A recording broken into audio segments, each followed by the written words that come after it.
Okay, I'm going to ask them to, everybody to take their seats and bang my gavel us in. So we're ready? Okay.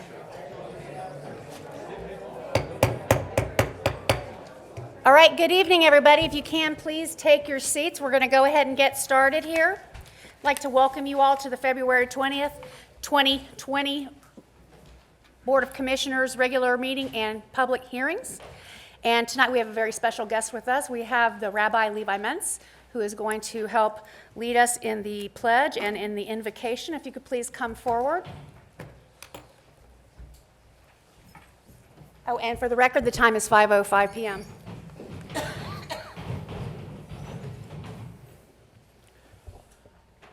Almighty God, look favorably upon the Forsyth County Board of Commissioners.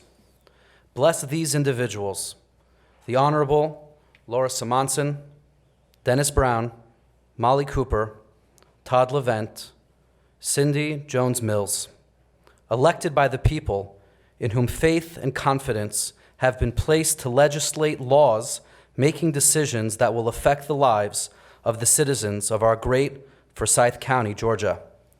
Let them recognize that this is not only a great honor and civic endeavor, but as well a holy responsibility. Each commissioner, chosen, handpicked by the Creator to lead the people of our great Forsyth County to a bright and elevated future. The Jewish tradition tells of 7 universal laws given to mankind by God through Noah, one of which instructs us to create a peaceful and moral society governed by law. Almighty God, grant that those assembled here be aware of your presence and this holy mission as they labor to enact just laws. Bless the Honorable Laura Simonson, Dennis Brown, Molly Cooper, Todd Levent, Cindy Jones-Mills with good health, wisdom, and compassion, and let us say, Amen. Amen. I pledge allegiance to the flag of the United States of America and to the republic for which it stands, one nation, under God, indivisible, with liberty and justice for all. We know why you mentioned Noah.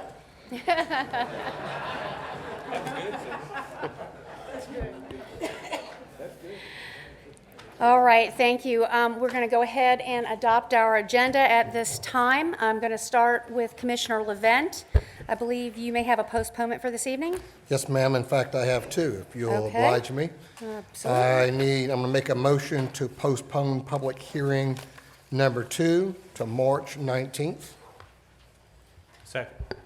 We have a motion and a second to postpone public hearing number 2 to March 19th. Please vote. And that motion carries with a unanimous result, 5-0. Thank you.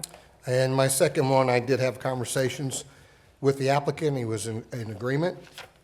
Postponement of number 1F under new business to April 16th. Second. We have a motion and a couple of seconds. Please vote. And that was for the 16th was the postponement date on that. Is that correct? That is correct. Thank you. Commissioner Cooper, do you have any changes to the agenda this evening? Madam Chair, I do not. Thank you. Commissioner Mills. No, I do not. Okay, thank you. And Commissioner Brown, I believe you may have Let me some. guess, Nancy Bentley. Surprise! Madam Chair, I have 1. Okay, I'd like to postpone old business number 2, Nancy Bentley, to March 19th. okay, we have a motion to postpone that item. Is there a second? Thank you. We have a second. All in favor, or everyone please vote. That motion carries unanimously, and we will be hearing that item in March, potentially. I wouldn't count. I said potentially. I do have a couple of items myself. I'd like to, Mr. Gruen, do we have all of the parties here yet? Are we still anticipating? We're still waiting for? Not yet. Okay, thank you. So I'd like to make a motion that we take the administrative hearing that is currently listed as the last item. We make that the first item heard upon their arrival, as we do have an interpreter that will be sitting in for that. Second. We have a motion and a second. Please vote. That motion carries unanimously, and if you'll just make me aware of when they arrive, that'd be great. I also have another postponement, public hearing number 3. I need to postpone to March 5th due to it already having been proposed for that date at an earlier meeting, so. Second. Thank you. We have a motion, a second, to move that item as well. Please vote. And that motion carries unanimously. Mr. Johnson, do you have any items from the county? Madam Chair, I do not. Thank you. Mr. Merritt? Thank you, Madam Chairman. I do not. Okay, thank you. And Counselor?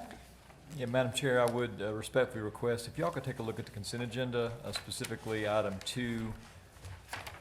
2O, which was the resolution involving the Hampton wastewater reclamation facility.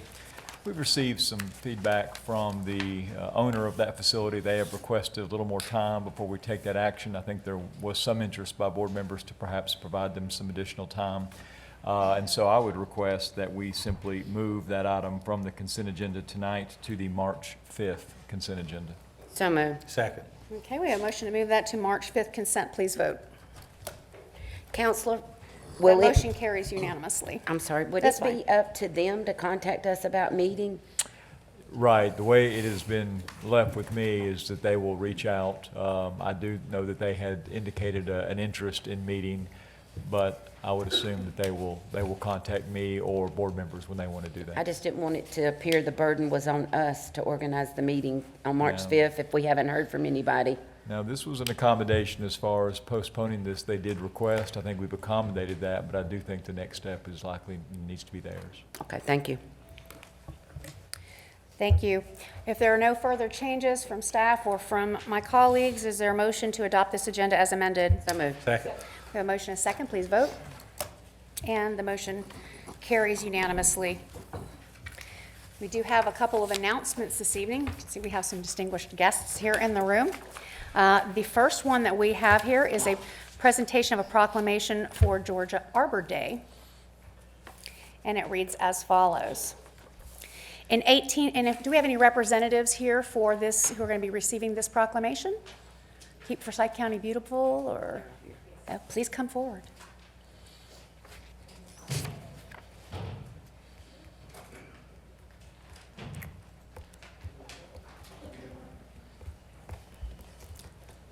And thanks for everything you do to make these types of events successful here in the county. Can make room for everybody. There you go. Thank you. In 1872, J. Sterling Morton proposed to the Nebraska Board of Agriculture that a special day be set aside for the planting of trees. This holiday, called Arbor Day, was first observed for planting more than 1 million trees in Nebraska. Arbor Day is now observed throughout the nation and the world. Trees can reduce the erosion of our precious topsoil by wind and water, cut heating and cooling costs, moderate the temperature, clean the air, produce oxygen, and provide habitat for wildlife. Trees are a renewable resource, giving us paper, wood for our homes, fuel for fires, and countless other wood products. Trees in our county increase property values, enhance economic vitality at business areas, and beautify the community. Trees, wherever they are planted, are a source of joy and spiritual renewal. Forsyth County strives to protect our trees in our community through the planting process, ordinances, and green space. Forsyth County Board of Commissioners does hereby proclaim February 21st, 2020 as Georgia Arbor Day in Forsyth County, and encourages that all citizens support efforts to protect our trees and our woodlands, to plant trees as a way to promote the well-being of present and future generations. And I have this proclamation to provide to you all. And if you guys all want to kind of turn around and pull forward, there's a lot of you, so we'll just gather behind you. We'd like to document this, and I'm going to go ahead and hand this down to you. Can you guys all slide down? Yeah, that's good. Okay, here we go.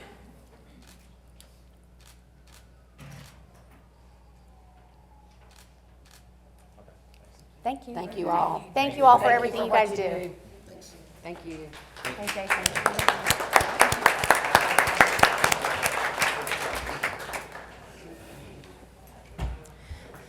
So we do have a second presentation, and actually we're going to have it presented by the Sons of the American Revolution. If you guys could come forward, please. And this is a presentation of some law enforcement commendation medal. And I will let you guys share the details.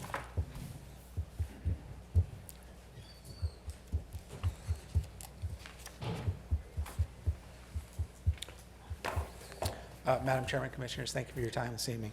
My name is Ken Van Alstyne, and on behalf of the Robert Forsyth chapter of the Georgia Society of the Sons of the American Revolution, I'm here to present a commendation.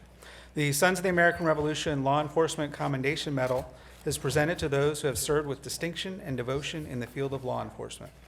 The medal is intended to recognize exceptional service or accomplishment in the field of law enforcement. DSI Jeffrey Folk was hired by the Sheriff's Office on January 8, 2018. Since his date of hire, he has served as a deputy sheriff in the detention center.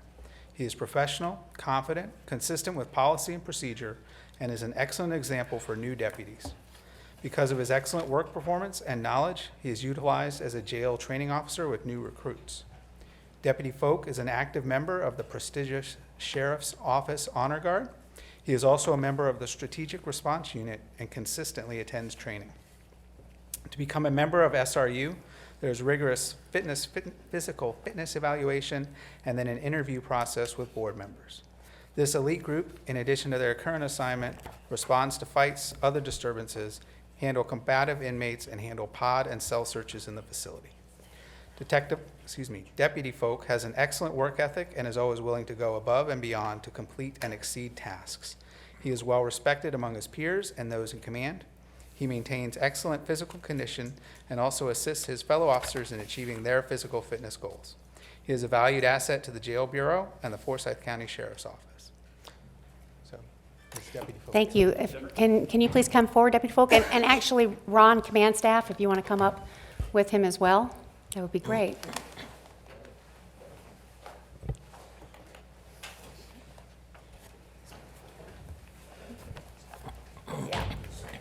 Yep.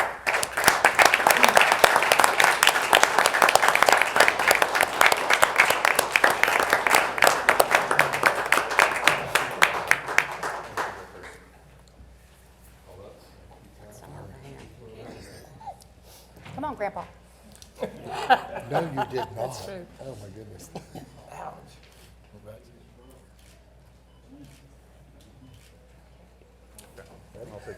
One more. Here we go.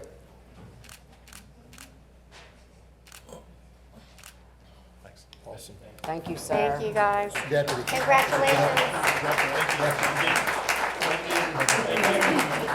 My pleasure, gentlemen. Thank you so much. Thank you, guys. That's the cutest little boy. Thank you, sir. He is gorgeous. He's adorable. Is that a future state trooper? Thank you. I know. Congratulations on your award that you got 2 months ago.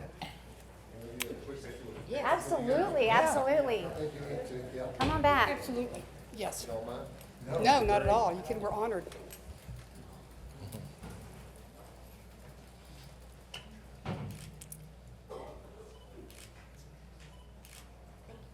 Thank you so much. Thank you, Oh, congratulations. here we go, County. I know. Oh. It's complicated. Thanks, you guys. Thank you. And to Mom and Dad, Thank you, congratulations, thank you've you got for to be sharing very your son proud. with us. You have every right to be. Thank you. Thank you so much. Thank you. I'm sure you're very proud. You have every right to be. Yeah. Thank you for us allowing me. This has been an award-winning week for you. It has. Thank It you. has. And Thanks, safe travel. for those who aren't aware, also, on Tuesday evening, were able to celebrate all of the other, the entire Forsyth County Sheriff's Department, but DSI Folk was awarded an award that evening as well. So we've got a lot of really wonderful people who are putting themselves behind their service to this community, and he's a great example of that. So I thank you all. That's all of our formal announcements, but I think we do have some other special guests who are here this evening. Commissioner Levent would like to recognize their So we have Troop 457 out of the Brandywine District. Y'all stand up for a moment. They are here because they are required to attend government meetings for their next badge they're looking to fulfill, called the Arrow of Light Badge. We also have at least one from Midway giving them support. Is that correct? Yep. So just thank you all for being here. Just want to recognize that you're here, and thank you so much.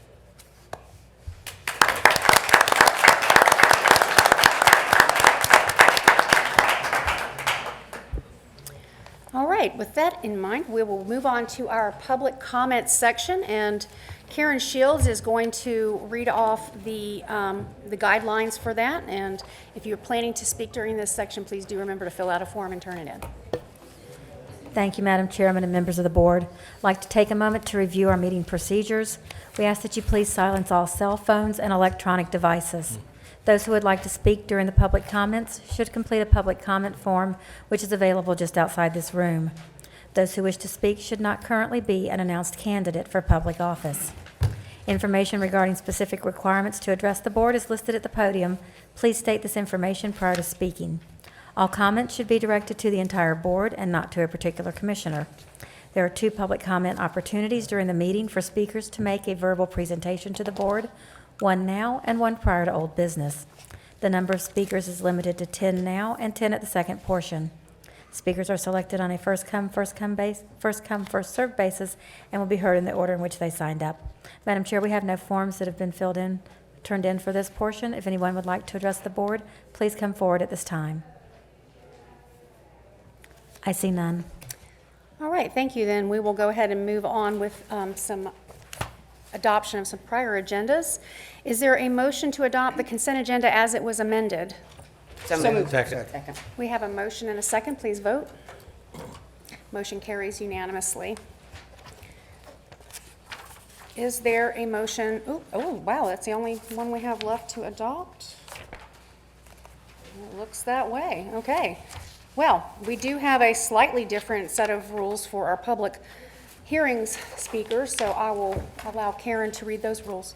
Oh, excuse me, I'm missing a page, and here it is. We do have some other other minutes to adopt. Is there a motion to adopt the regular meeting and public hearings and executive session of February the 6th? So moved. Second. We had a motion and a second. Please vote. Motion carries unanimously. Additionally, we have minutes from the work session and executive session of February 11th. So moved. Second. Please vote. And that motion carries unanimously as well. All right, now we will go ahead and move on to the public hearings. Karen, if you could please read the rules, that would be great. Yes, thank you, Madam Chairman. For the public hearings portion of the meeting, each side, those in opposition and those in support, are allotted 10 minutes to speak. Those who wish to speak should complete a form for public hearings available just outside this room. Please fill out both sides and submit your form to the clerk when approaching the podium to speak. If there is more than one speaker for each side, the available time will be divided among the speakers, and we will provide a reminder when the speaker has 30 seconds remaining. Thank you. Public hearing number 1.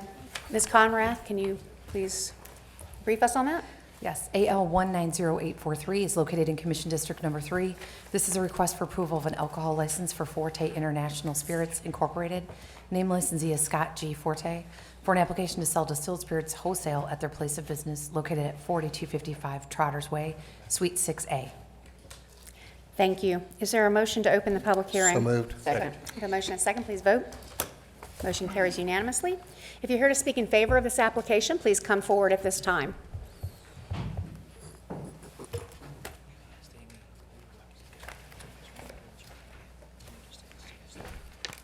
Hello, good evening. My name is Scott Forte. I'm the owner and president of Forte International Spirits, and thanks for having me tonight. I appreciate it. Okay. We can get into some discussion once we've closed the public hearing about your actual business plan. Is there anyone else who's here to speak in favor of it? No? Is there anyone who's here to speak in opposition to this application? Is there a motion to close the public hearing? So moved. Second. A motion and a second, please vote. Public hearing is now closed. Commissioner Levent, I believe this is in your district, so you may have some questions for the applicant. You ready? Yes, sir. Tell me a little bit about your business. It's a wholesale business where you sell, I guess, you don't have any public contact? No. Meaning getting individuals coming, walking in to buy? It's going to be all wholesale type business? All wholesale, no alcohol, no tasting, anything per the state regulation. We'll just be putting it on a truck and selling it to hotels, nightclubs, liquor stores. that Outstanding. So there's no reason to go through our usual spill. We ask if you've read all these things, but you're up to speed on the state laws and our ordinances, and you're good to go, right? Oh, we're good to go with federal, state, and local. Excellent. Thank you, sir, for choosing Forsyth County to do No, I your really business in. appreciate it. I appreciate it. Thank you. With that, I make a motion to approve AL 190843 as presented on public hearing number 1. Second. We have a motion and a second. Is there any further discussion? Please vote. And that motion carries unanimously with a Congratulations, Mr. Thank you. I Forte. appreciate it. Welcome. vote of 5 Glad to to have your 0. business here. Thank you. All right, thank you. Moving along, public hearing number 2 was postponed until March the 19th. Public hearing number 3 was postponed to March 5th as it was already advertised for that date, which brings us to public hearing number 4.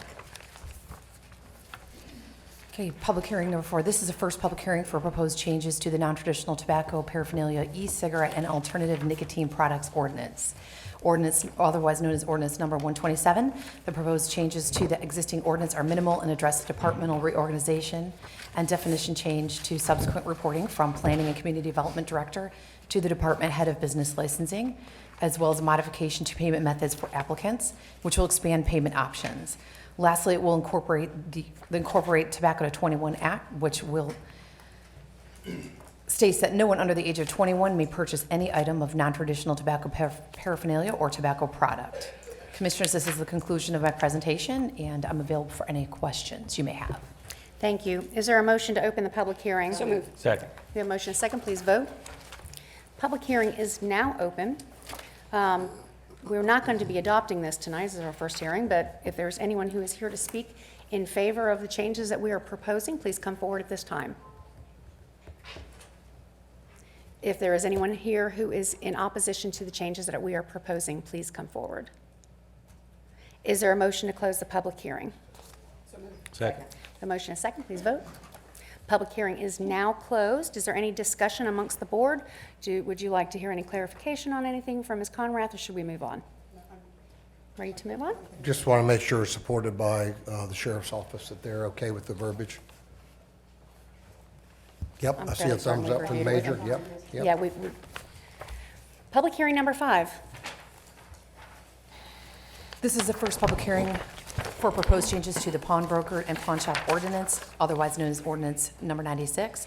The proposed changes are much like the non-traditional. Changes to the ordinance address the departmental reorganization and definition change and subsequent reporting from Planning and Community Development Director to the Department Head of Business Licensing, as well as modification to the acceptable methods of payments for applicants, again, which will allow them more options. And that's the conclusion of the presentation, just very simple. Okay, thank you. Is there a motion to open the public hearing? So moved. We have a motion and a second. Please vote. That motion carries unanimously. If you are here to speak in favor of the changes that we are proposing to this ordinance, please come forward at this time. And I'm seeing none. If there's anybody who's here to speak in opposition to these proposed changes. Is there a motion to close the public hearing? We have motion and a second. Everybody's voted. It is a 5-0 result. Public hearing is now closed. Are there any further questions from the board? They're not ready to move along with this, then we will do so. We will be hearing that item again. Item number 6. This is the first public hearing for proposed changes to the occupational tax ordinance, ordinance number 72. Again, the proposed changes to the ordinance address the departmental reorganization from Planning and Community Development Director to Business License Department Head, definition changes and subsequent reporting. And that's it. That's all the red lines for you. All right, thank you very much. Is there a motion to open this public hearing? It's moved. Second. We have a motion and a second. Please vote. Public hearing is now open. If there is anyone who is here to speak in favor of the changes being proposed, please come forward at this time. If there is anyone who is in opposition, please come forward. I'm seeing none. Is there a motion to close the public So hearing? moved. Second. Please vote. Public hearing is now closed. Are there any questions from the board? Not for me. All righty, thank you. All right, moving along. Ms. Conrath, again. This is a first public hearing for proposed changes to the alcohol ordinance, ordinance number 68. The proposed changes to the ordinance address definition change, applicant requirements of lease agreement, updated payment methods, additional language for PIC 6, wholesale brewery and distillery changes, clarification to the application process. The first proposed change is in reference to departmental reorganization, much as it was before in the other ordinances. Definition change and subsequent reporting from Planning and Community Development Director to the Department Head of Business Licensing, changing all references from Director to Department Head, which you will see throughout the document that's going to be scrolled on your screens. The second modification clarifies the requirement of a lease agreement for applicants applying for distilled spirits only. All other applicants will not be required to submit a lease as part of the application process. It falls right in line with state statute. The next change speaks to applicant payment options and eliminates the required payment from certified or cashier's check only to any payment method deemed acceptable by Forsyth County. This gives our applicants more flexibility as well as an option to apply online with the addition of our new software. Moving along to proposed change that addresses the option for retailers to offer or sell malt beverages as a PIC 6. This will allow retailers to deconstruct a six-pack and reassemble, mix, and match a malt beverage of their choice and sell the reassembled version of the six-pack. All retailers must comply with all state laws and regulations. The last proposed changes concern wholesale, distillery, and brewery applicants. Again, additional language was added to clarify the qualifications for issuance of a license as well as lease agreement, or lease requirements, excuse me. Changes to a wholesale applicant, again, will include the lease requirement for applicants for distilled spirits only and background requirements. The background requirements basically are going to fall in line with the state law. And I can go into further explanation if you need. Okay, we may have some of those questions after we're closed the public hearing. Is there a motion to open the public hearing? So moved. Second. We have a motion and a second, and that carries unanimously. If there's anyone who is here to speak in favor of the changes being proposed today, please come forward. And if there is anyone who is here in opposition to the changes being proposed, please come forward. And I am seeing none. Is there a motion to close the public hearing? So moved. Second. Motion is second, please vote. We are now closed. I'm excited to see some of these changes coming through here, make us a little bit more competitive with other local jurisdictions and giving us some flexibility to our retailers. Are there any questions from the board or comments? I don't, it's very clear. No? All right. And I guess we're ready to move forward. We'll go on with public hearing number 7. Excuse me, public hearing number 8. Madam Chair, board members, public hearing number 8 this evening is a proposed resolution involving an enactment and/or the extension of a moratorium on the acceptance of land disturbance permit applications with respect to property zoned either Res 4 or Res 6. There is a copy of the proposed resolution in your agenda book. I will tell you, board members, that I think the applicability, you may want to take a good look at this because I think that it may have been where you authorize this to extend to Res 4 properties at a work session, but that may not be ultimately where you want this to go, and we may need to claw that back and stick with just Res 6. But that can occur after the public hearing. Bottom line, the Board of Commissioners adopted the original iteration of this moratorium back in January 9th. At that time, it was only applicable to Res 6 zone properties, and the reason for the moratorium itself was to conduct some time-sensitive UDC modifications to make sure that the architectural design standards, the likes of which the county has spent an exorbitant amount of time putting in place, are in fact applicable to Res 6 developments, and right now they are not. And as this board is aware, whenever this board talks about land use changes, particularly with respect to performance standards, many times we can, in fact, get a sort of a metaphorical rush on the bank, as it were. And therefore, we have put these moratoriums in place to maintain the status quo until such time as we can modify our ordinance, our UDC, in an orderly fashion. The resolution sets forth other public policy objectives with respect to the moratorium. And if the Board of Commissioners wants to enact and/or extend the moratorium this evening, you can do that after the public hearing. Madam Chair. Thank you. Is there a motion to open the public hearing? So moved. Second. We have a motion and a second. Please vote. And we're now open. If there's anyone who is here to speak in favor of this issue of this moratorium, please come forward at this time. If there's anyone who is here to speak in opposition to the extension of this moratorium, please come forward. Is there a motion to close the public hearing? So moved. Second. We have a motion and a second. Please vote. Public hearing is now closed. Discussion amongst the board. I do have a question. Council, you mentioned that we might want to reconsider having Res 4 as part of this. Could you please explain? Right, and I would, but I'd like to hear from Mr. Brown as well, because again, I put it in there, and based upon the discussion at the January 14th work session, but that may have been either my misunderstanding or just a misunderstanding by the board. So I'd really like to defer to Mr. Brown to provide the board some information on that. Thank you. Right. At that work session, we had a lot of discussion back and forth about what would be included in the UDC change. We wanted to add Res 4, but there was talk about single-family versus attached versus detached product. When I went back to staff and we actually drew up the UDC change, that there isn't a change required for Res 4. The direction I received is already incorporated in today's ordinance, so it was safe that we had it in there, but now that we've drafted the document, we realize we don't need it, and you could take those properties out because there is no UDC change related to Res 4. So no need for the redundancy. Right. No need for redundancy and no need to lock down those properties Excellent. with a moratorium. Thank you It's for that unnecessary. explanation. And the attached product needs more looking at.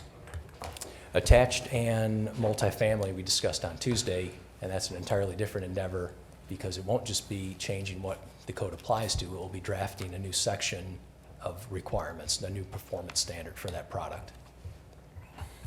Madam Chair, board members, if the Board of Commissioners does in fact adopt the resolution, you will need to make an amendment to it to remove references to Res 4. And if you do in fact adopt it this evening, it will extend and/or enact a moratorium until May 22nd of 2020. The way I always draft these, however, if we get UDC modifications consistent with the moratorium language in place, it ends as a matter of law upon us adopting those changes. And we anticipate those changes. We'll have a planning commission hearing on February 25th, next week, and fast track it, bring it to the Board of Commissioners on March 5th. We moved that as quick as we could based on the moratorium. That's So it great. should be ended well before this would end it on its terms. And then we can end it. You can end it, or the moment you adopt the UDC modification, I've written it, this automatically it's ends. gone. Okay. All right, thank you. Would anyone like to offer a motion on this item? I'll make a motion that we approve the resolution as presented by council with the modification. Second. Does that include removing the Res 4 out of Yes, it? it does. That was as presented. Very For good, thank you. clarification. All right, please vote. And that motion carries unanimously. Thank you. I have gotten word that our interpreter is now here, so we're going to go ahead and take action on our, But we're missing the oh, people. the applicant's not here? Yeah, they were, but Dave and Eric took them outside. Oh, are they out here in They may Okay. be waiting, the interpreter's here, but I do think they are represented. They may be waiting for their Okay. attorney as well. in that case, we will go ahead and we will go into our public comments then. Karen, if you can please read the Yes, ma'am. rules, that'd be great. Thank you. We're now at the second public comment portion of tonight's meeting. We have one speaker signed up, Ms. Sandra Shaver. Thank you.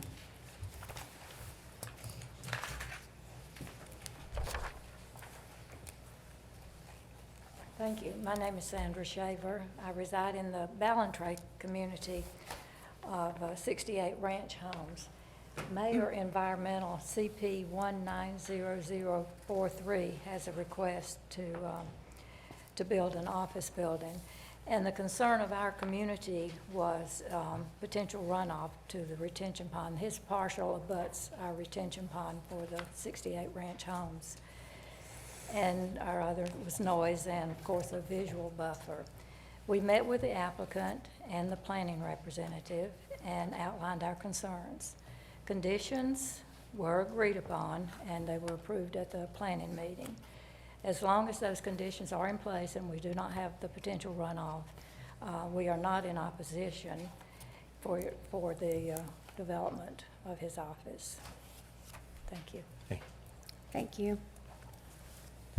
We have no other forms submitted. If anyone else would like to address the board, please come forward at this time. Madam Chair, I see none. All right, thank you. And we'll go ahead and start on to our old business, and we'll see when the hearing is ready. Mr. Brown, if you could please apprise us of old business number 1. Old business number 1, SP 190011, located in Commission District Number 3. This is a decision regarding a sketch plat approval for Rachana and Rupesh Patel to build a 40,560 square foot office warehouse on 4.317 acres of property currently zoned M2. The applicant's also requesting 3 variances. The first, to reduce the front landscape strip from 15 to 10 feet. The second, reduce the zoning buffer along the eastern property from 25 to 10 feet. And the third, reduce the zoning buffer along the northern property from 75 to 45 feet. The property is located on Shirley Industrial Way. The public hearing was held on February 6th. Okay, thank you. This is not a public hearing, it's an old business item, so I'm going to hand this over to the district commissioner. Commissioner Levent, this is yours. Thank you, Madam Chair. I believe they now have council representation, and we had postponed this from last meeting to try to see if they needed all the variances, and I think we've come up with a compromise. Would you mind going over that, sir? Not at all. I think the cleanest way to approach this is just to not approve the variance to the front landscape strip. They have submitted a plan for the district commissioner's review that shows the 15-foot landscape strip as well as the landscaping associated with both the buffers on the sides and the front landscape strip. The engineers are here to explain more if we need to. But Do you have a copy of that we can put up on the screen? Because we'll need to do that to have a different approval.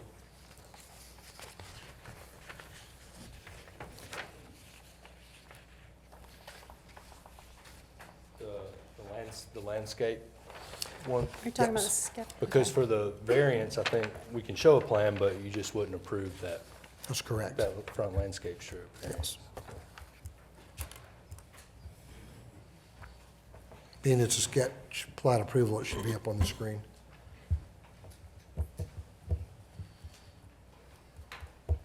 Christopher Light with Lipscomb Johnson for Rhonda.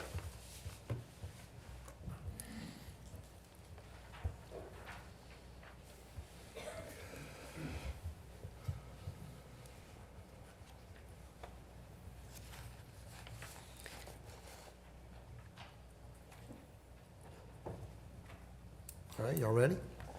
So I'm going to make a motion to approve the sketch plat SP 190011 as presented with the exception, with all the variances with the exception of the landscape variance will not be approved. It'll go back to 15 feet. The front. The front. Okay, we have a motion and a second. Is there any further discussion? We clear? Everybody here? All right, please vote. Motion carries unanimously. Thank you. Thank you for helping us work through that. Old business number 2 was postponed until March the 19th. Old business number 3, oh, excuse me, that is the end of our old business. Are we ready with our hearing yet? Do we know? You know? You can check. I don't believe we are quite yet. Okay. In that case, we'll go ahead and start taking on some new business. New business number 1, Mr. Brown.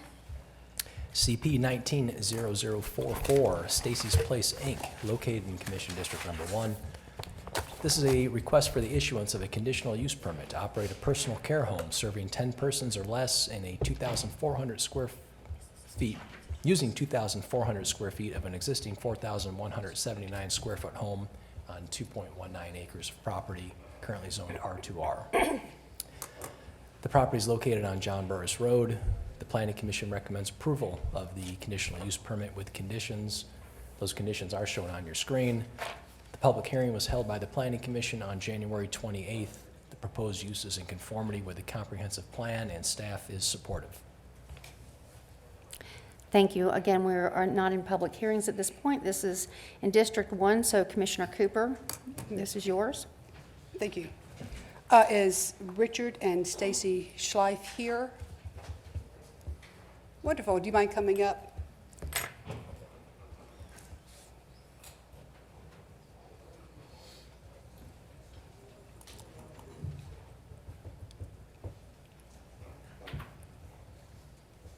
Hello. And I'm assuming you're Richard and you're Stacy, right? Yes. Okay, got That's that one. All righty. This is something that I just want to, my hat is off to you because this is something that is so needed in the community. And I know you are doing this privately. And if I understand this correctly, it was inspired by your brother. Correct. Your brother's a special needs person and you're bringing in, is it 3 extra residents? Yes. That are the same Down syndrome, is that correct? It could be any It could be any of them, okay. developmental disability. And I Yes. think this is fantastic. Also, just to let the community know, just because it's privately owned, you are also inspected by the state. You also have requirements that you have to meet, so it's not like it's willy-nilly and just carte blanche Correct. with, you still under those regulations. Correct. Uh, Department of Community Health does the licensing for personal care. Great. All right, thank you. That was pretty much it, and again, I think this is a wonderful thing. That just like step one, just to let the community know that the special needs community is a demographic that really has kind of gone to the wayside. And recently, the county has put the special needs community on our radar. And this is sort of the first step of trying to meet some of these needs. Of course, this is done privately. And as a county, Commissioner Mills and I are concentrating on trying to get this spread throughout the county and have other special needs community demographic folks have this met as well. So again, thank you. Thank you for your work. All right, I'm ready to make a motion. All right, please do. Okay, I move that Stacy's Place CP 190044, The Cup, which is to operate a personal care home serving up to 10 persons on 2,400 square feet to 4,179 square feet home with 5 parking spaces on 2.9 acres that is presently zoned R2R. The property is located at 5060 John Burris Road. Be approved. And that's with, I'm sorry. for discussion, with conditions? With conditions as presented by Okay. Planning and Development, Tom Brown. Yes. All right, and the second second includes the same. conditions. All right, thank you. We have a motion for approval. Please vote. Motion carries unanimously. Okay, Madam Chair? Madam Chair, all the parties are present and ready for the administrative hearing if the board All right. wants to hear that at this time. Super duper. Tell them, come on forward. All right, we are going to then, as we had stated earlier in the meeting, we're going to go ahead and address administrative hearing number 1. Ms. Conrath, I guess we'll wait for them to, are they in the room? They are, okay. If you'd like to go ahead and present the item. Administrative hearing number 1 is located Yes. in Commission District number 2. This hearing is in reference to violations of the massage ordinance for Wan Lee, Inc., doing business as Massage Harmony Spa, located at 2130 Peachtree Parkway, Suite C. Name licensee is Chulan Wong. There were 3 citations issued on June 18, 2019 for violations of the Forsyth County Massage Ordinance. All right, thank you. And Counselor, I believe you have something to enter into the record? I do. Madam Chair, board members, thank you very much. Ken Gerard here, the county attorney. So I just want to briefly go over, and I was telling the applicant's attorney that I want to create the record. You all have seen me do this multiple times, and I have provided for the record counsel for the applicant, everything I'm about to tender into the record. What I'm going to tender into the record is a certified copy of the letter advertising this hearing or announcing this hearing to the applicant. So the applicant, the owner. The establishment is Wan Lee Inc., DBA Massage Harmony Spa. Need to stop. Board members, and again for the record, there is an interpreter present. And the interpreter is obviously providing services to the owner, and I want to make sure that that's noted. And when they come up and speak, I may make further reference to that again, just to perfect the record this evening. Thank you. The Massage Harmony Spa is located at 2130 Peachtree Parkway, Suite C, Cumming, Georgia. The violations that we are here about this evening, in which the owner will come up through their counsel and talk to the board about, there were 3. The incidents occurred based upon the record were June 18th, all 3 of them. There were 3 violations, as Ms. Conrath mentioned, pertaining to, I'm going to say this in shorthand, violations of 230B, which pertains to records in the establishment, 230K pertaining to lighting in the establishment, and 230N pertaining to touching in the establishment. The infractions were by 2 different individuals, Chenlong Wong, I believe, and then the 2 others were by Roman Lin. Madam Chair, for purposes of this hearing this evening, I want to indicate this into the record. The 3 citations were all subject to pleas of guilt at the magistrate court. And again, for purposes of the record, I want the record to reflect that I'm going to be providing certified copies of, again, the letter for this evening, the 3 magistrate court dispositions, and the Forsyth County Massage and Spa Ordinance to the clerk for placement in the record. Madam Chair, at this point, that is my presentation. If the record can reflect me putting these into the agenda, otherwise, or into the record, it's otherwise now an appropriate time to hear from the owner and applicant Okay, themselves. so noted. Counselor, if you'd like to come forward with your client. Thank you, ladies and gentlemen of the council. My name is Peter Steckel. I'm the attorney for Ms. Wong Lee over here to the left, who I've known through a variety of reasons for the last few years. I've made my living as an attorney here in Georgia, typically handling things in federal court as well as some various and sundry matters in local note, shall we say. But I have lived in China for many years earlier in my youth, and so have maintained some connection with the Chinese community, which is why I'm here today. So we are here today, as you note, for essentially a licensure hearing and trying to determine what you guys think is best and how to handle going through with a business that has had 3 violations of the ordinance to which they pled guilty. It is my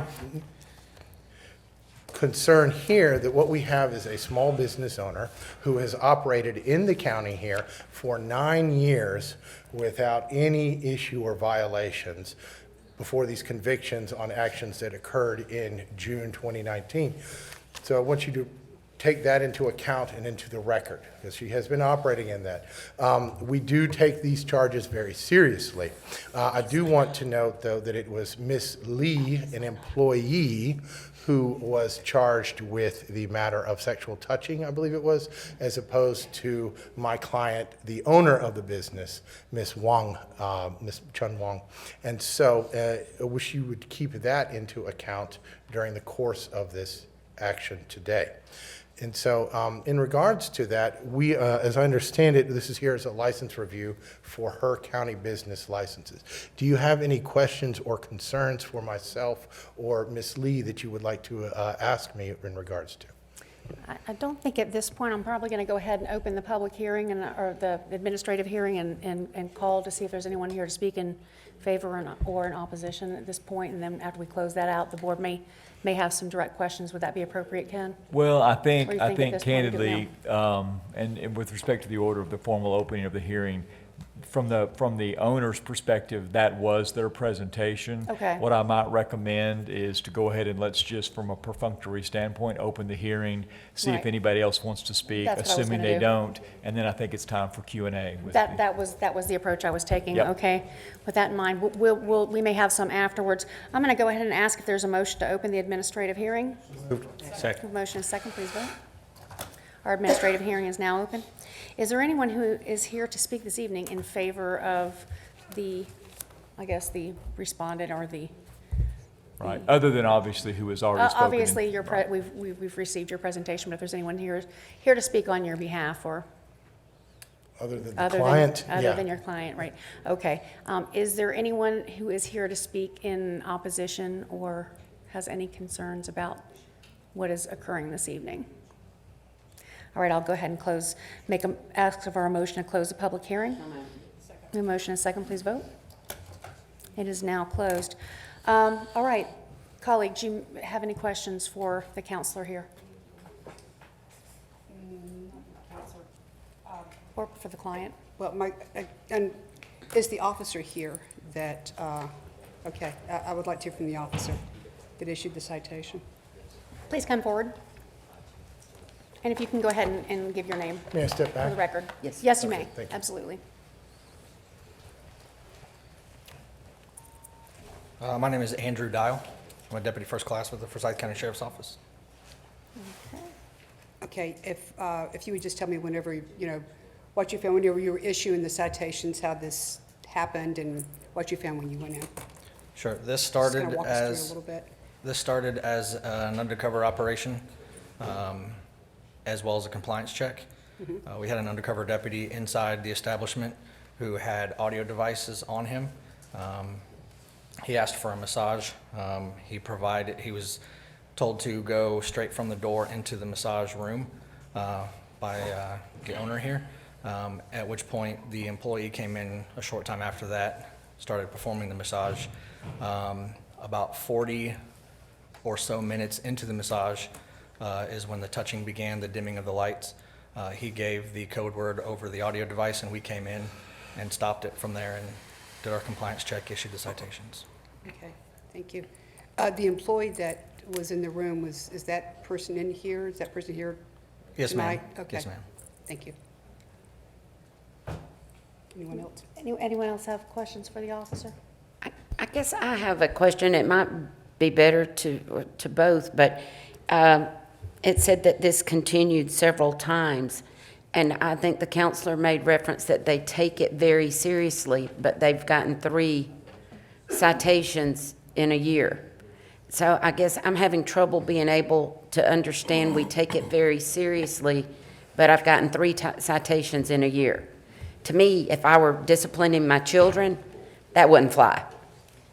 So I think those continuances are in the court. What were the exact dates of the Correct, Sam? citations? They were all on January 16th. June the 18th. So they're all on the very same day? All on the same day. You didn't all spread over? Yeah. I'm part of it. Commissioners, that may too be an issue you want to take up with the attorney for the owner as well.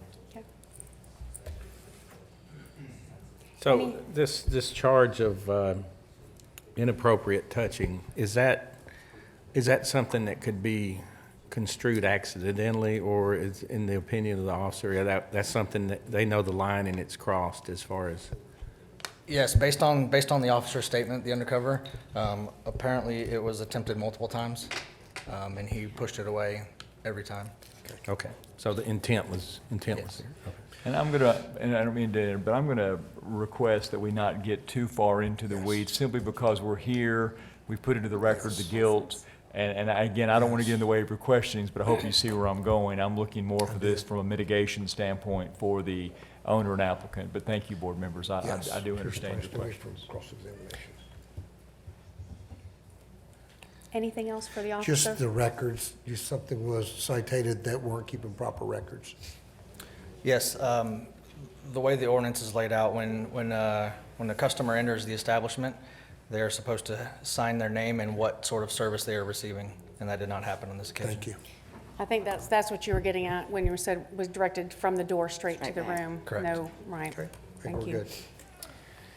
Madam Chair, now that we have heard from the board has asked questions, I think it would be in order to let Absolutely. the applicant have the last word. Absolutely. If you'd like to come forward and you can step back for just a moment if you want to grab a seat. Counselor, did you want to come forward and comment on any of the recollection? It was the testimony was given by I the would, and- officer. And if it pleases the board here at any point, please feel free to directly question my client here. We'd be happy to answer any questions that you have directly. Of course, I'm willing to, and here to speak on her behalf as well. So I just wanted to ask, point a couple of things of clarification. The name of the arrested, excuse me while I turn my back here. The name of the arrested employee was Miss Lee, not Miss Lynn. She is also a licensed massage therapist, and I don't know to what extent you have an understanding of the Georgia Board of Massage Therapy's rules, but a conviction for sexual touching is going to ultimately if not immediately, but ultimately end in the revocation of her license. So that, any issue regarding that employee is going to be dealt with and taken care of in its own due time. It already has been taken care of through through her actions, through her subsequent employment there.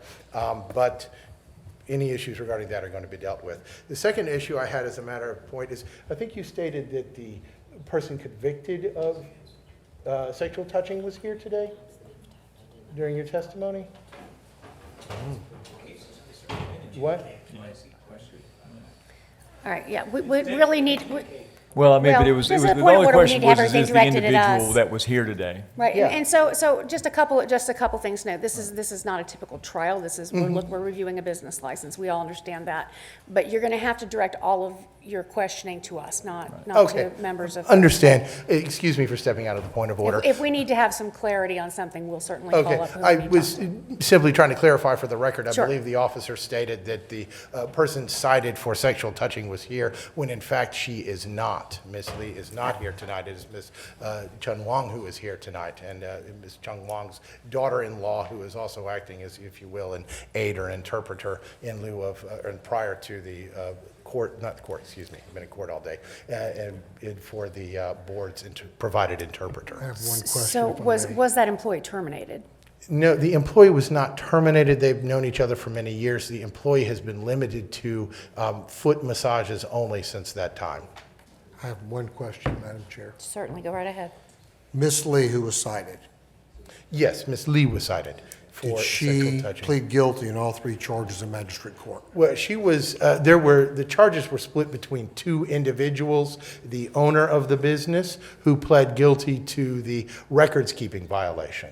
You know, and you are required, per the records-keeping to, prior to taking the massage, to write down the name, the driver's license number, phone number, other sundry requirements. It was her business practice to take it at the end of the massage when people paid for it. She understands that it was an issue. Has amended her business practice based on the conviction. It was Miss Lee, the woman who, the employee, who was in the massage, in the actual room where the touching and the issue with the lighting took place. And Miss Lee pled guilty to the two charges? Yes, she did. Thank you. Okay. Thank you. Are there any further questions from the board? Commissioner Brown, this is your district. So Ken, could you review the range of possible sanctions? Right, so you've got, the options are obviously suspension, probation, and revocation.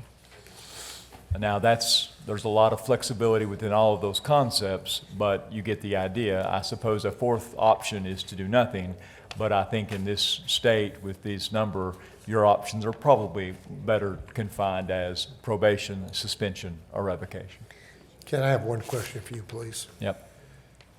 What I heard was that Miss Lee may lose her state license, but that has absolutely nothing to do with us. She's already pled guilty in the criminal court of magistrate, correct? Right, yeah, Okay. I mean, you know, the board will need to weigh that on its own, but I understand your point.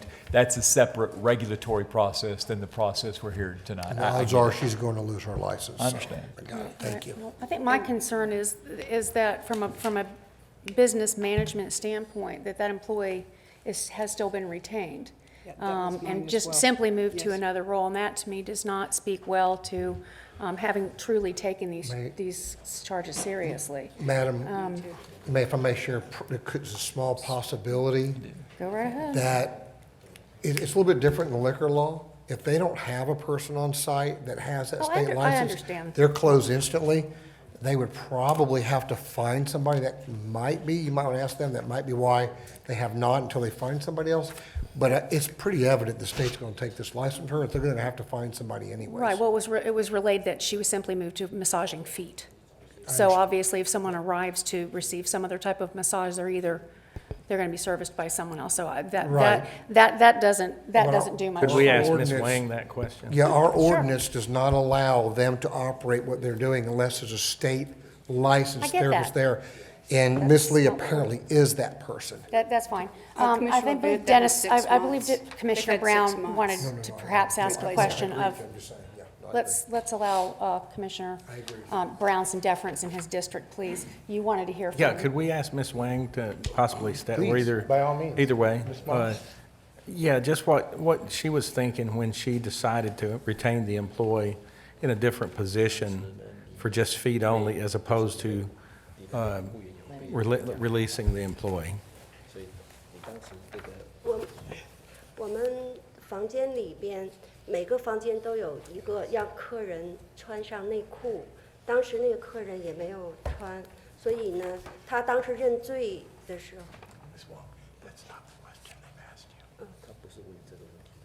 是问的。 Yeah, Absolutely. please. Yeah. Should I like you to ask the question one more? Oh, I'm sorry. I'm Yeah, sorry. so when the violations were made, why did you retain the employee doing other just foot massages as opposed to releasing them completely?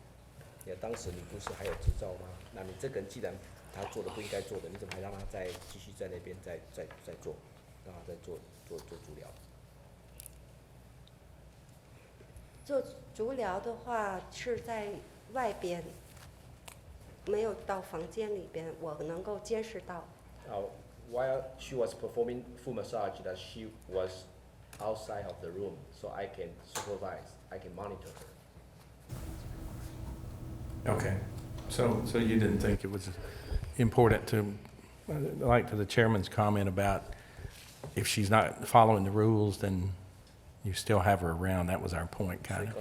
刚才我们的主任委员就讲过了，你如果把这事情当得很认真的话，你就刚就把他开除了，怎么还可以留他？所以我现在知道了，你还是没有把我们这事情当作很严重，没有马上把他开除。 So it went 9 years and there's no violations, and 3 on one day. What do you attribute that to? Lack of training? Usually when there's a violation, it's either lack of knowledge, lack of training, or supervisory oversight. What do you attribute this lapse in protocol or the law breaking to? Was it what do you attribute that to, and what have you done since to make sure that doesn't happen again? 那既然在这么9年当中呢都没有过，那突然间在一次里面，在一天里面就能够同时犯3次，你把它归罪于到底是什么？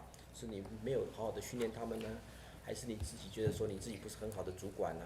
还是你觉得说我们还有一些东西需要改进的啊？那你现在有没有做什么东西来把这件事情把它给改革，把它变成好的一点没有？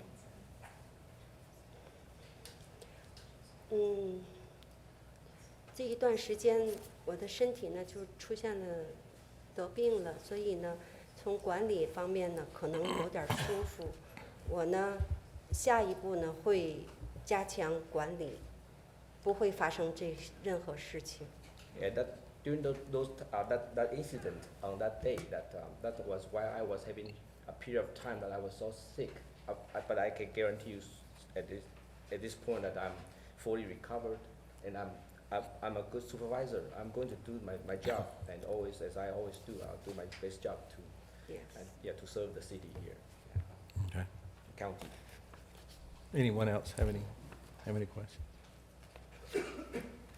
So what, I'm looking for a range here. It's 3. They were 9 years with no violations. Oh, Before you make your motion, may I ask her one more question? sure. Go right ahead. Have you identified somebody to take Miss Lee's place as the state massage license holder? 那既然那个人如果不在里面上班之后，你有没有再找到任何人有这样子的就州的执照的人在这边做？有没有？有， Yes. 我的员工都有 license。 Yeah. All my employees now currently everybody has a state license. Everybody does. So if you lose Miss Lee, you're still okay. 所以现在他李小姐已经不再做了，你没问题的。Yes.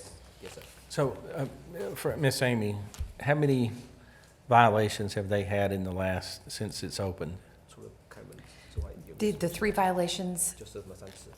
I would, I don't know what I'm allowed, I mean, I think there's some. You're allowed other- to answer, you're allowed to answer questions of Okay, the there's some board to the violations extent in that you know. 2018 that are currently in jury trial at the state court. Boy. There's been no adjudication, as far as I know. So in addition to these? Yes. You could always do a suspension now when those come forward, obviously, reassess what you're doing. Are we to 'Cause there's no infer that- adjudication yet. Are we to infer then if something is at a jury trial that it is not simply an ordinance? It is another matter? No, yeah, right. It can be two things. I mean, I don't know the record, Right. and I could perhaps find it, but it's either going to be, it was a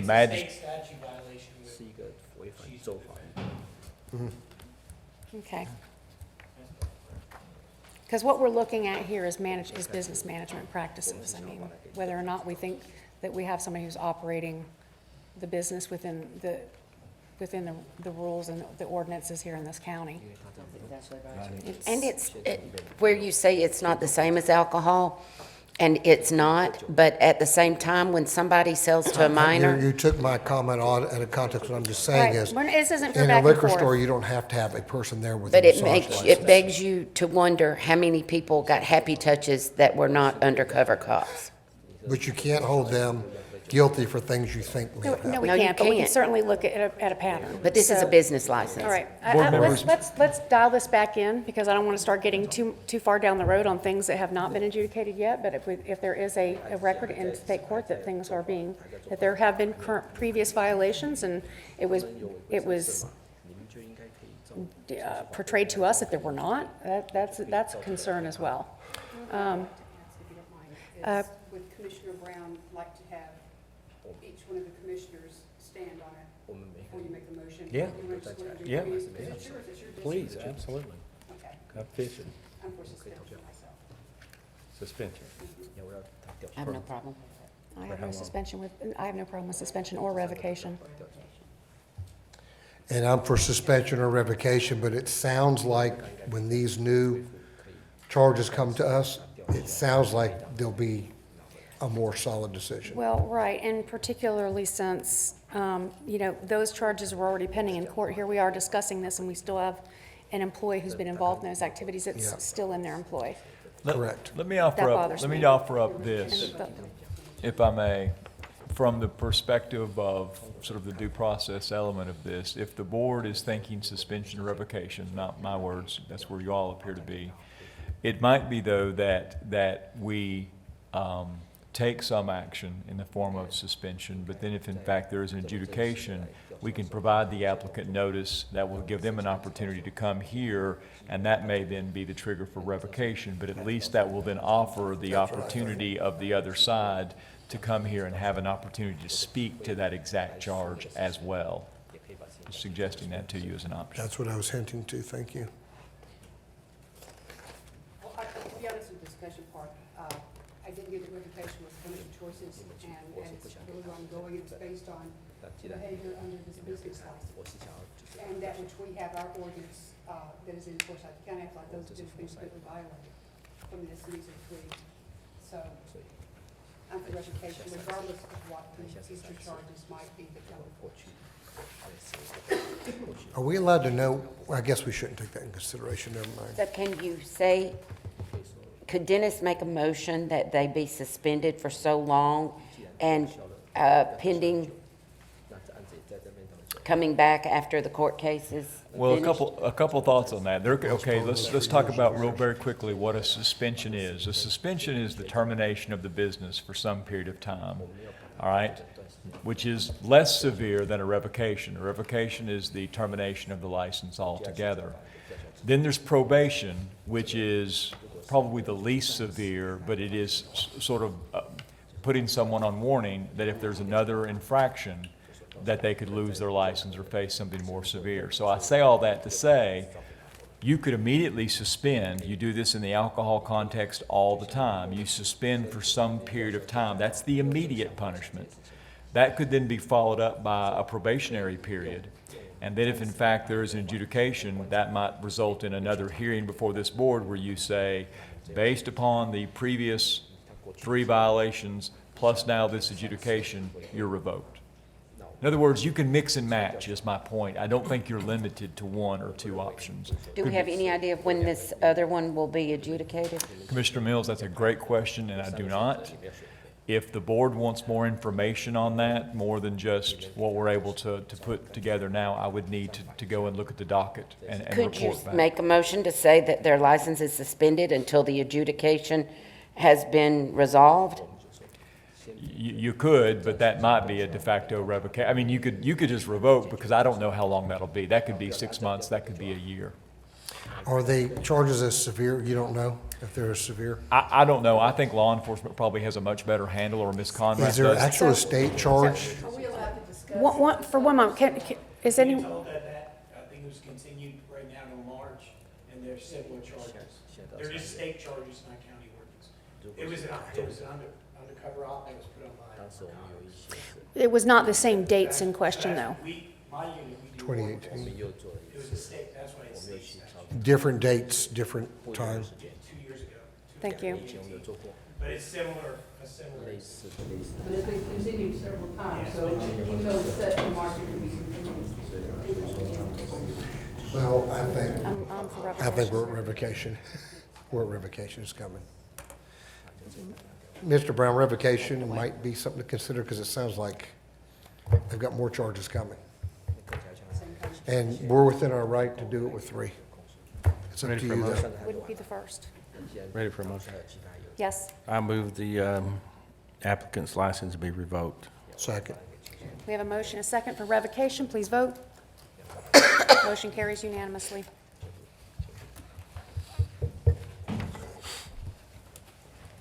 Thank you, Board. We appreciate your time and consideration Thank in you. this Thank you. matter. Okay.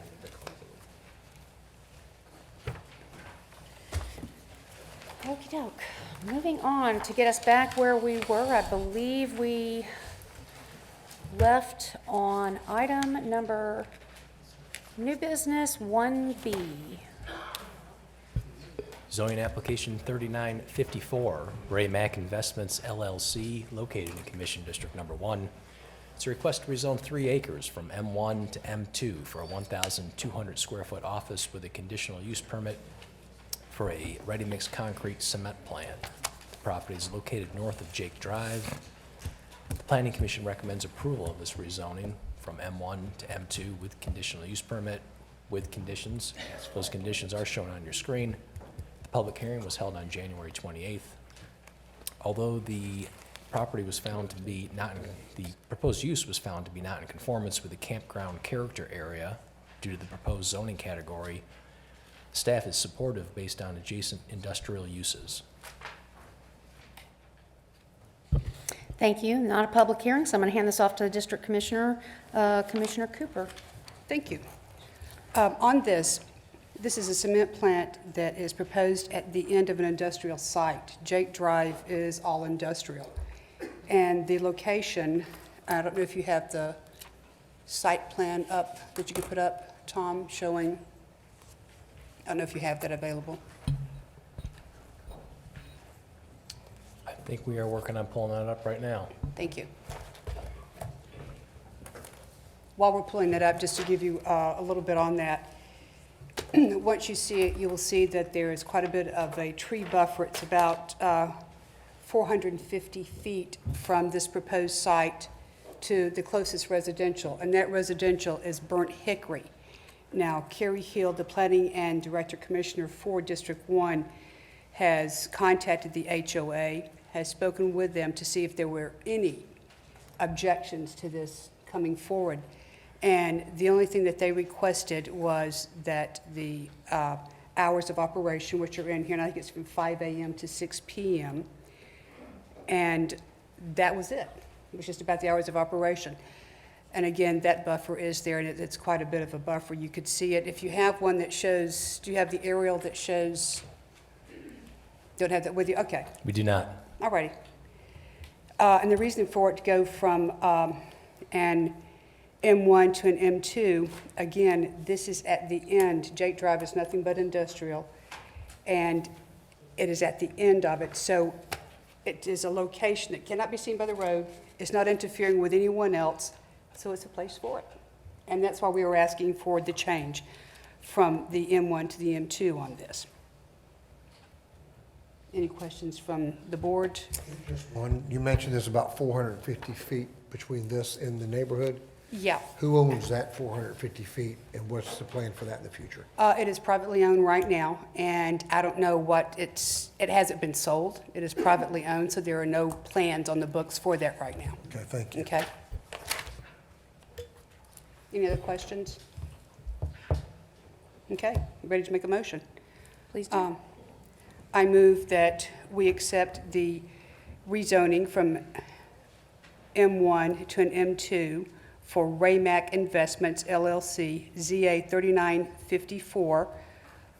And it's, see on my address here, it's located north of Jake Drive, north of property known as 2520 Jake Drive, and immediately east of property known as 2545, and the conditions as presented by Planning and Development. Second. We have a motion and a second. Please, for approval, please vote. Motion carries with a vote of 5-0.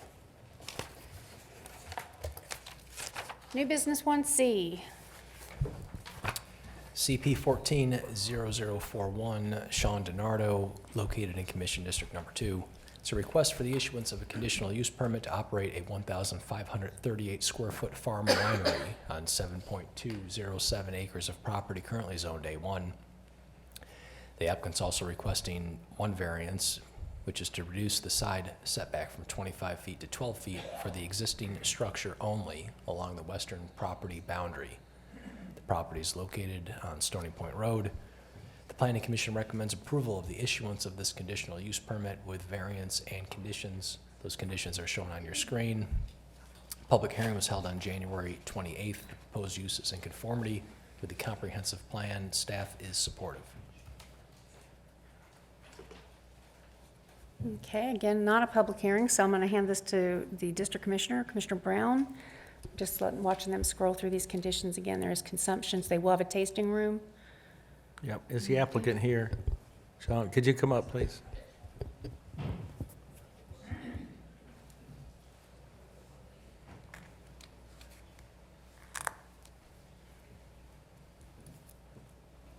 How's it going there? So the Planning Commission meeting went well, I understand. Had a few conditions there that they recommended. And I think the concern was about the just getting out of hand, you know, as a starting out small and Getting larger. Getting larger. And do you Yeah. have any plans to, in the future, to expand or? Well, we're subject to, our 7 acres and then our neighbors. We don't know if they'll move at some point in time in the future, but we do have a place up in Dahlonega where we're expanding, which is 37 acres. So, hopefully if there's overflow from that, but we're subject, we only have 20 parking lots.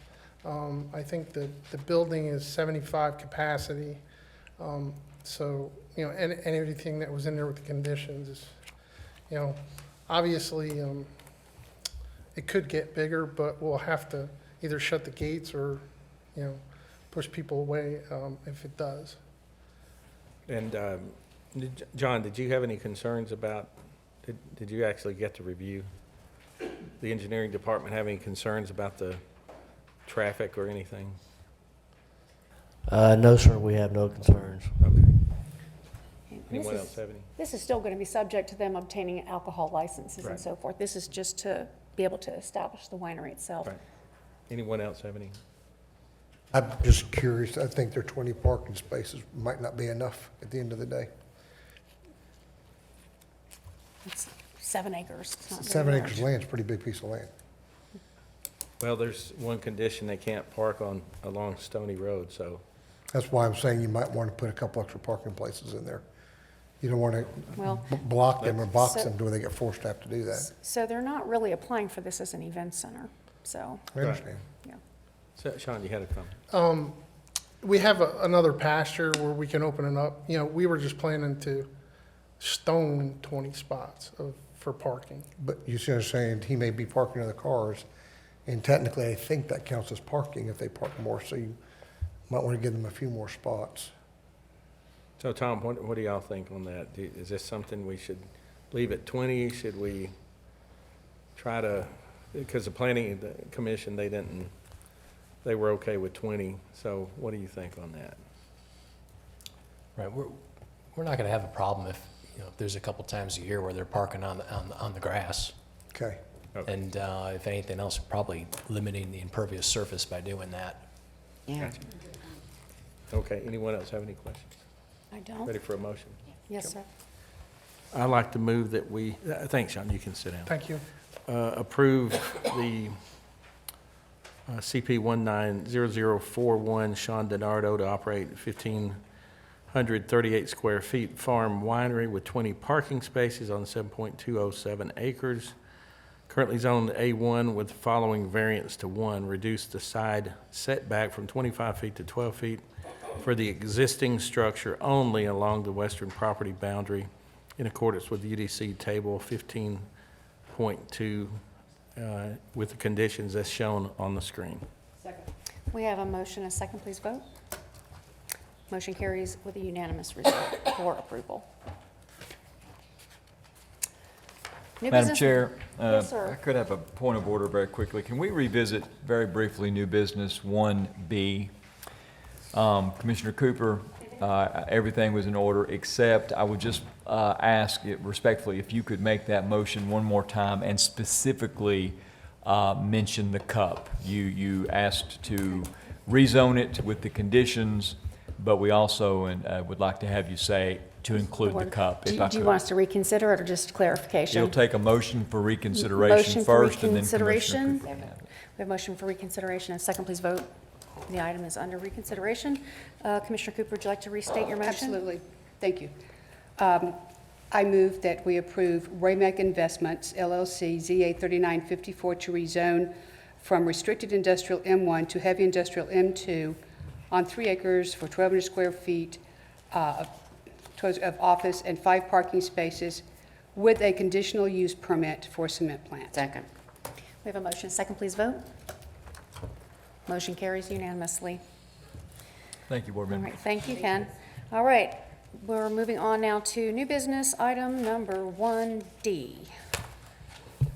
CP 190043, Mayor Environmental Inc., located in Commission District Number 2. This is a request for the issuance of a conditional use permit to build a 3,000 square foot contractor's establishment associated with existing buildings totaling 1,654 square feet on 1.824 acres of property currently zoned CBD. The applicant's also requesting one variance to reduce the zoning setback along the western property boundary adjacent to the existing structures only from 50 feet to 42 feet. The property is located on Peachtree Parkway. The Planning Commission recommends approval of the conditional use permit with variance and conditions. We have the Planning Commission's conditions shown on your screen. The public hearing was held on January 28th. The proposed use is in conformity with the comprehensive plan, and staff is supportive. Thank you. Commissioner Brown, this is yours. Josh, you want to come up real quick?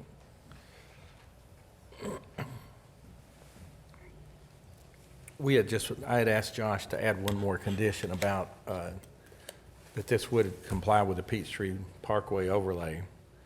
And he was concerned about retrofitting the old buildings to that, which I don't want to do, just a new building. Certainly. So I'd like to add the condition that we, to the extent that is applicable to the new building, that the conditions reflect that the Peachtree Parkway overlay will be complied with. Is that okay, Josh? Yes. Anyone else have any questions? And I do want to point out, this building is not up on Peachtree Parkway. It's a back parcel. And so, and the neighbors there at Ballantree, they are concerned about the runoff and things, but they spoke and they're satisfied that this won't impact that significantly. So, Yeah, we had a speaker to that effect earlier, Right, as long right. as the conditions are upheld. yep. Thank you, sir. Does anyone else have any? So I'd like to, ready for a motion? I am. I'd like to move that we approve the conditional use permit for Meyer Environmental Incorporated, CP 190043, build a 3,000 square foot contractor's establishment associated with existing buildings totaling 1,654 square feet with 11 parking spaces on 1.824 acres, currently zoned CBD, with the following variance to: 1, reduced the zoning setback along the western property boundary adjacent to the existing structures only from 50 feet to 42 feet, UDC Table 12.2, with the conditions as shown on the screen, with the one additional condition for compliance with the new building to the Peachtree Parkway overlay. Second. We have a motion and a second. Please vote. Motion carries unanimously. 1E. District 2 in it. CP 190046 WF McGinnis Ferry LLC DBA Wash Factory Express, located in Commission District Number 2. The request is for a conditional use permit to build a 4,550 square foot car wash on 1.88 acres of property currently zoned CBD. The property is located north of McGinnis Ferry Road. Planning Commission recommends approval of the issuance of this conditional use permit with conditions. We have the Planning Commission's conditions on your screen. The public hearing was conducted on January 28th. The proposed use is in conformity with the comprehensive plan, and staff is supportive. Okay, scrolling through these conditions, but this again is going to be in Commissioner Brown's district, so whenever you're ready. Yeah, the applicant here, John, Sean, could you come up? You have the elevations we could show? They're part of the condition. Oh, okay. So we spent quite a bit of time with the applicant, Stacy Guy and myself, and everyone's very sensitive to car washes these days. But if there's a place in the county where this is a place for a car wash, and this is going to be a very nice car wash. It's in every way. So I was really impressed with the degree that the money they're putting into this. It's going to look really nice. So if we can show those elevations. Quick question about that condition 26. Are we going to have our arborist go out there and be involved in that with respect to the particular tree that's been cited? I guess it would be a specimen tree of some sort. It was my understanding that Greg actually came up with that condition. He has, okay. Yeah. So here's a rendering there, and everything down to the landscaping and the aesthetics, the brick and the farm roof. You were going to add the little arrow to that top of the Oh, well, like a, little what do you call those things? windmill. Yeah. Yeah, okay. Yeah. Absolutely. Yeah, you were going to add that, right? Yeah. Yes. But you can see the materials and everything, so it's going to be really a really nice car wash in a good location, I think, for car washes. So. Are you doing other services there as well, or just car wash? Just car wash. Just car wash. I got one very important question. Will I handle a dually truck? Hadn't figured that one out yet. Yeah, me either. I got to hand wash mine still. And I want to point out, I think they meet or exceed, well, of course they meet, but they exceed all of the water reclamation and all of the environmental. Okay. And how many locations do you have? 4. And you already have 4, right? So. Yeah. And this will be the second one in the county. In the county, that's. Okay. And this is down towards the Johns Creek end of McGinnis Ferry. It's not adjacent to Deer Lake or? No, It's in a wholly commercial. This is right by the Zaxby's. Gotcha. And, I mean, it is Okay. a perfect place for a car wash. If we If it wasn't, we would have 200 red shirts in the room. Anyone else have any questions? I do not. If you're ready for a motion. I am. Okay, thank you. Thank you. Yeah. So I'd like to recommend we approve the WF McGinnis Ferry LLC doing business as Wash Factory Express, CP 190046, to build a 4,550 square foot car wash with 4 parking spaces on 1.88 acres, currently zoned CBD, with the conditions as shown on the screen, with the additional wind steeple thing, whatever that's called. Wind vane. Wind vane. Second. We have a motion and a second. Please vote. It's a little rough. Motion carries unanimously. All right. F was postponed until April the 16th. And that brings us to item 1G. Zoning application 3959, 4110 North Old Atlanta Road LLC, located in Commission District Number 3. This is a request to rezone 2.82 acres from R1 in CBD to CBD for a 10,500 square foot medical office Oh, are they? with a conditional use permit for a veterinary clinic with outdoor facilities and buildings totaling 15,690 square feet. The applicant's also requesting two variances. The first is to reduce the rear setback along the western property boundary adjacent to the existing structure only from 25 feet to Your timing's in 12 feet. And the second, reduce the front setback along the eastern property boundary adjacent to the existing structure only from 40 feet to 30. The property is located on Deputy Bill Cantrell Memorial Road. The Planning Commission recommends approval of the rezoning and conditional use permit for veterinary clinic with outdoor facilities, with variances, and a condition. These conditions are shown on your screen. The public hearing was held on January 28th. The proposed use was found to be in conformity with the comprehensive plan, and the staff is supportive. All right, thank you. Is that the only condition to scroll through there? It is, okay. Yes. So there's one condition, thank you. All right, this is District 3. Commissioner Levent, it's yours. Mr. Brown, is it necessary for us to put up the site plan that they have submitted? And do we have that to put up?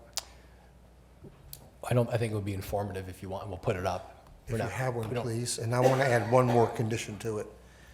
They were looking to add 2 extra buildings, and I'd like whoever's the district commissioner the day and time they put those in to have a final write-off, sign-off on the architectural design of those structures, since they didn't submit one.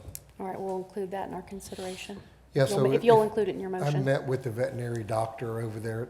Their existing building is a veterinary office, and that's we're looking for the variance, just because it's an old house that's sitting on the land, and it is where it is now that lines have changed, so. All right, are there any questions from the board? I'm just curious, why 45 parking spaces? This just seems like a lot. Well, look at they have a lot of land there with all the new buildings they're adding on. So if you'll look at, I don't know how to design it, but they have a track, one, they're adding a whole nother track to it, which is track 2. The track 2 is gonna have a potential 10,000 square foot building, which is maybe for medical in the future.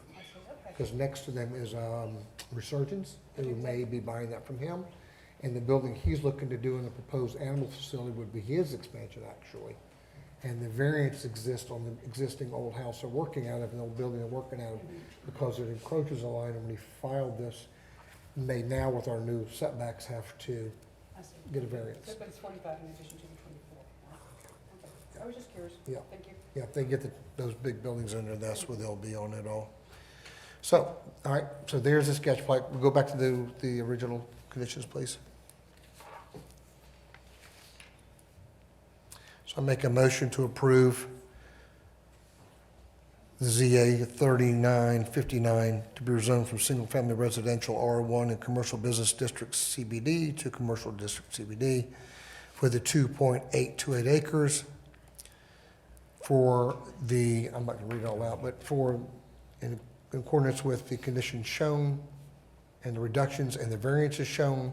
And I'd like to add a condition number 2, that the district commissioner signs off on any final architectural design plans on all new structures. And also approve the CUP. Thank you. Second. We have a motion and a second. Please vote. And that motion carries unanimously with the additional condition, cup, et cetera. All right, new business 1H. We do have some new red lines on our desks, y'all. CP 180037, Racetrack Petroleum, Inc., Commission District Number 4. The request is for a conditional use permit to build a 5,411 square foot convenience store with gas pumps, allowing around-the-clock operation on 3.405 acres of property currently zoned PUD. Property is located southwest of Brownsbridge Road at the intersection with Bridgetown Drive. The Planning Commission recommends approval of this conditional use permit with conditions. We have a red line version of the conditions to display for you today. The public hearing was held on January 28th. The proposed use was found to be in conformity with the comprehensive plan, and staff is supportive. Thank you. Commissioner Mills, this is yours. Yes. If you'll notice, are these the red line? Okay. This is the current one. There was the reason number 5 has been changed, the Planning Commission sort of left it to us to look at the common space. And if you'll look at the exhibit, they did do a modification to change. They've added the sign, "Welcome to Coal Mountain." You know, I'm real big on that. And then they've also added more space around the picnic area, I believe. Isn't that correct? In that area, just to comply with the Coal Mountain overlay and the common space that was needed. Christopher Light, on behalf, just to be clear, on the common area is a huge area. This is a huge site for racetrack. So it was like 7,000 square feet, but there's a sidewalk coming down from the associated residential, and they did a little area with picnic tables that then has a crosswalk to their, through their typical common area that has the seating, the outside seating for at the racetrack. So they're kind of associated together. And then to get the total square footage, Commissioner Mills allowed us to do the community sign on the front of the business to incorporate the rest of the common area square footage. And the language is put in there so it doesn't conflict with their signage, and be able to do both and it not take away from their gas sign and other things. So We went through that before. we did on Keith Bridge. Yep. And so we just went back and put the same language again. The community identification sign or whatever it was, yeah. And we also, the only thing the community, you know, this is part of a PUD that was approved CBD back way before any of us got into office. It's right outside the Bridgetown subdivision. Racetrack's just looking for a cup. It's not for the zoning. But this goes with that whole Coal Mountain Connector Road and the red light and other things that are going in. John did want to add a condition about the 369 widening. The last one, shall dedicate right-of-way and easements needed for the State Route 369 widening project within 30 days, unless additional time is requested by owner, developer, and approved at the discretion of the Director of Engineering. John, they did say that they can have it done in 30 days if they're given the CAD files. That they haven't been able to get those. Yes, ma'am. I talked to Christopher about that before the meeting and assured him we could get them anything they needed. Okay. All right. I'm good. All right, any questions from the board, or you ready for a motion? How long will this canopy be? How many feet will this canopy be?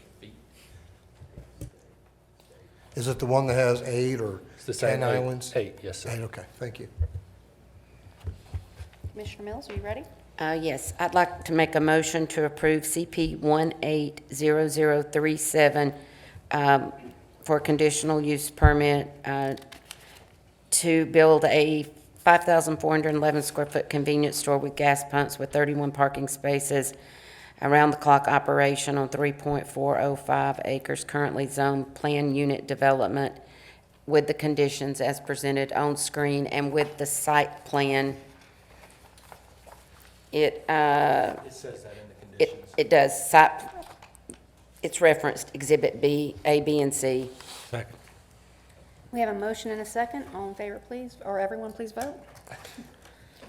Motion carries unanimously. Thank you. Thank you. That was a long time coming. New business, 1I. CP 190045, Lanier Watercraft Sales and Service LLC, located in Commission District Number 4. This is a request for the issuance of a conditional use permit to operate a 5,050 square foot vehicle sales dealership and minor automotive services establishment in an existing building with an open storage yard on 0.684 acres of property currently zoned CBD. The applicant's also requesting 2 variances. The first is to reduce the zoning buffer along the northern property boundary adjacent to residential from 40 feet to 28. And the second is to reduce the landscape strip along the eastern property boundary adjacent to the existing parking area only, and that reduction is from 10 feet to 0. The property is located on Brownsbridge Road. The Planning Commission recommends approval of this conditional use permit with variances.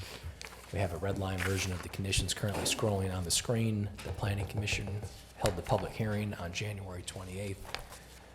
The proposed use is in conformity with the comprehensive plan. Staff is supportive, contingent on the site being brought up to compliance with the current code. Okay, we're scrolling through these conditions. Commissioner Mills, this is going to be yours. Christopher, do you have anything you want to share with the board? I know you've met with several of us. Christopher Light here on behalf of the applicant.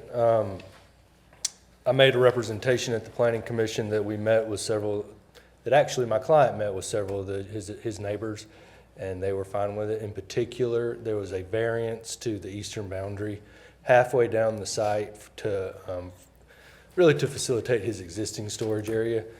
But he's going to plant on the rest of the half that he's not going to use a storage area for. So we went back to that neighbor today and got a signed letter of non-opposition that I'll give to the clerk for the record. We also added to the conditions the site plan and made a reference to it that the development will be substantially in accordance with Exhibit A. But it is, it's an existing business. I mean, nothing.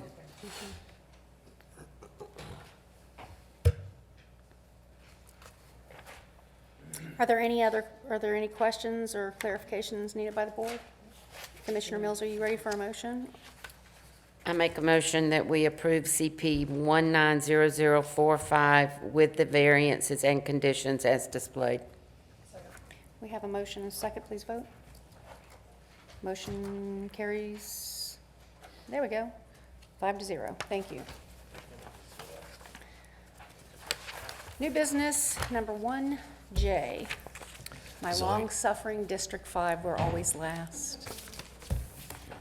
Zoning application 3955, Spencer and Hannah Duncan, Commission District Number 4 is the location. The request is to rezone 2.316 acres from OSR to A1 for 2 residential lots with a density of 0.87 units per acre. The applicant's also requesting one variance, that is to reduce the front setback along the eastern property boundary adjacent the existing structure from 50 feet to 17. The property is located on Jotham Down Road. The Planning Commission recommends approval of this rezoning from OSR and to A1 with variance and conditions. The Planning Commission's conditions are on the screen. The public hearing was held on January 28th. The proposed use is in conformity with the comprehensive plan. The staff is supportive. Thank you, and that one actually is mine. And if I recall, when we discussed this at agenda review, this is the one where there's, the variance is required because there is an existing, is it a pole barn? No, this is District 4, isn't it? Oh, no, is this one yours? Oh, I'm so sorry. This one is Yeah, yours. It is mine. If the applicant It's right can in the come middle. up, if y'all don't mind. Oh, yeah, different one. Thank you. Different ag property. I just have a question on on reducing, you're going to own both lots? Yes, So it's ma'am. really just reducing a setback to yourself? Yes, ma'am. It's reducing the setback for our current house. The house was built in 1906, so it's a little bit closer to the road. So the setback's just so we don't have to tear it down or anything. Okay. All right. That's all I have. Got them all mixed up. There you go. 1906, that's an older house. Yeah, it's a very old It's house. old. That's awesome. I wish we had a picture of it. Where is it I on love old Jotham Down? houses. It's right beside the entrance of Riverstone Plantation. Oh, The you're one on that at has- that end of Yeah, Jotham between Down. 306 and 369. Yeah, if you're looking at the amenities where the pool and stuff is, we're right on the left side of the neighborhood. Who owned the house? It was the Watson family. Watson. Oh, White house, tin roof. Yeah, Real cute. red tin roof. okay. Yes, ma'am. Thank you. Thank y'all. All right, Commissioner Mills, this is yours. Anybody have any questions? I make a motion that we approve ZA 3955 to rezone from open space residential OSR to agricultural A1 on 2.316 for 2 residential lots as presented on screen. Second. We have a motion and a second. Please vote. Motion carries unanimously. Now we're on the last new. New I business. read the variance. 1K. I got the variance right, didn't I? Okay. CP 190034, Amy Callahan in Commission District Number 5.